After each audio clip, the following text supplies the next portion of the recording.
আসন্ন দ্বাদশ জাতীয় সংসদ নির্বাচনে অংশ নিতে চট্টগ্রাম ১১ বন্দর আসনে দলীয় মনোনয়নপত্র সংগ্রহ করেছেন বিশিষ্ট ব্যবসায়ী, সমাজসেবক ও চট্টগ্রামের কৃতি সন্তান জাবেদ ইকবাল।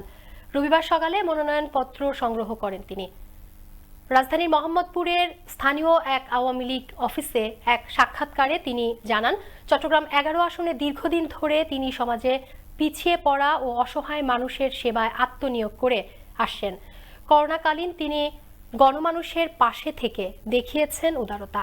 এছাড়াও তিনি নির্বাচনী এলাকার সমস্যা সমাধানে যাবতীয় পদক্ষেপ গ্রহণেরও আশ্বাস দেন।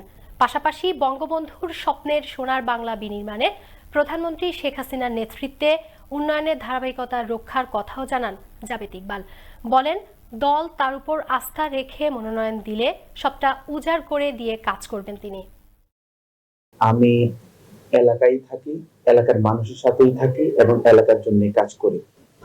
প্রথমত, আমি আজকে দীর্ঘ ২৫-২৬ বছর ধরে আমি আমাদের এলাকার দুস্থ মানুষের সাথে থেকে একই সাথে থেকে দুস্থ মানুষের মাঝে আমি কাজ করে যাচ্ছি। আমি মানুষের জন্য কাজ করি, আমাদের বঙ্গবন্ধু আদর্শ নিয়ে আমরা কাজ করি। আমার ওই এলাকা ছেড়ে বা অন্য জায়গায় গিয়ে আমাকে থাকতে হবে, আমাকে ওটা করতে হবে না।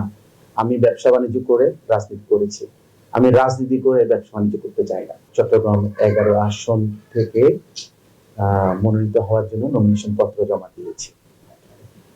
ইনশাআল্লাহ আমার বিশ্বাস, বঙ্গবন্ধু কন্যা জননেত্রী শেখ হাসিনা আমাকে যদি যোগ্য মনে করেন, আমি ইনশাআল্লাহ আমি যতগুলা কাজ আমার এলাকাবাসীর জন্য করেছি এবং করে যাচ্ছি, আমার বিশ্বাস জননেত্রী শেখ হাসিনা যোগ্য প্রার্থীকে যোগ্য হিসেবে মূল্যায়ন করে।